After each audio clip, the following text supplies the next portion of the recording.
ಗದಗ ಜಿಲ್ಲೆ ಮುಂಡರಗಿ ಪಟ್ಟಣದ ಬನಶಂಕರಿ ದೇವಸ್ಥಾನದ ಬಳಿ ನಾಯಿ ಮಗುವಿನ ಮೇಲೆ ಡೆಡ್ಲಿ ಅಟ್ಯಾಕ್ ಮಾಡಿದೆ.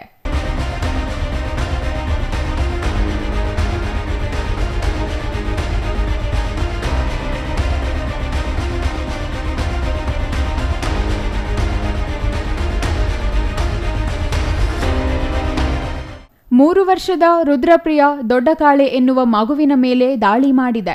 ಮಗುವಿನ ಮುಖವನ್ನೇ ಟಾರ್ಗೆಟ್ ಮಾಡಿದ ನಾಯಿ ಹಣೆ, ಬಾಯಿ, ಕೆನ್ನೆ, ಕಣ್ಣಿನ ಕೆಳಭಾಗವನ್ನು ಕಚ್ಚಿ ಗಂಭೀರವಾಗಿ ಗಾಯಗೊಳಿಸಿದೆ.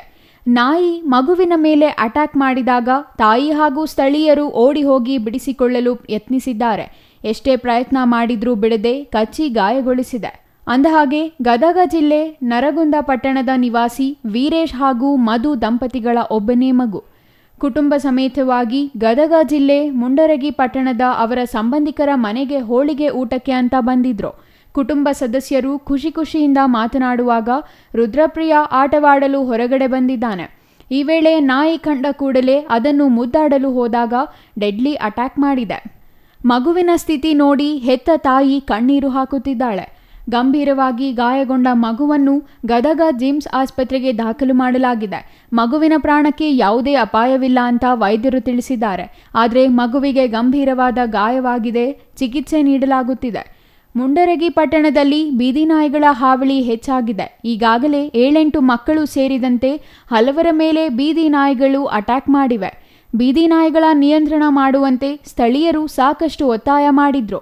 ದಪ್ಪ ಚರ್ಮದ ಅಧಿಕಾರಿಗಳು ಬೀದಿ ನಾಯಿಗಳ ನಿಯಂತ್ರಣ ಮಾಡಿಲ್ಲ. ಹೀಗಾಗಿ ಮುಂಡರಗಿ ಪುರಸಭೆ ವಿರುದ್ಧ ಆಕ್ರೋಶ ವ್ಯಕ್ತವಾಗಿದೆ. ಮುಂಡರಗಿ ಪಟ್ಟಣಕ್ಕೆ ಶುಭ ಕಾರ್ಯಕ್ಕೆ ಸಾಕಷ್ಟು ಸಂಬಂಧಿಗಳು ಆಗಮಿಸಿದ್ರು. ಮಗುವಿನ ಮೇಲೆ ನಾಯಿ ಅಟ್ಯಾಕ್ ಮಾಡಿದ್ದರಿಂದ ಎಲ್ಲ ಸಂಬಂಧಿಕರು ಆಸ್ಪತ್ರೆಗೆ ಬರುವಂತಾಗಿದೆ. ಮಕ್ಕಳ ಮೇಲೆ ಅಟ್ಯಾಕ್ ಮಾಡೋ ಡೆಡ್ಲಿ ನಾಯಿಗಳ ನಿಯಂತ್ರಣ ಮಾಡಬೇಕೆಂದು ಸಂಬಂಧಿಕರು ಒತ್ತಾಯ ಮಾಡಿದ್ದಾರೆ. ಬಂಧು ಬಳಗ ಸೇರಿಕೊಂಡು ಶುಭ ಕಾರ್ಯ ಮಾಡುವಾಗ ನಾಯಿ ಡೆಡ್ಲಿ ಅಟ್ಯಾಕ್ ಮಾಡಿದೆ. ಸಂಬಂಧಿಕರು ಮಗುವಿನ ಸ್ಥಿತಿ ನೋಡಿ ಕಣ್ಣೀರು ಹಾಕುವಂತಾಗಿದೆ. ನಾಯಿಯನ್ನು ಮುದ್ದಾಡಲು ಹೋದ ಮಗುವಿನ ಮೇಲೆ ಬೀದಿ ನಾಯಿ ಡೆಡ್ಲಿ ಅಟ್ಯಾಕ್ ಮಾಡಿದ್ದು ದುರದೃಷ್ಟಕರ ಸಂಗತಿ. ಇನ್ನಾದರೂ ಪುರಸಭೆ ಅಧಿಕಾರಿಗಳು ಎಚ್ಚೆತ್ತುಕೊಂಡು ಬೀದಿ ನಾಯಿಗಳ ನಿಯಂತ್ರಣ ಮಾಡಬೇಕಾಗಿದೆ. ನ್ಯೂಸ್ ಬ್ಯೂರೋ, ಸಿಟಿವಿ ನ್ಯೂಸ್, ಚಿಕ್ಕ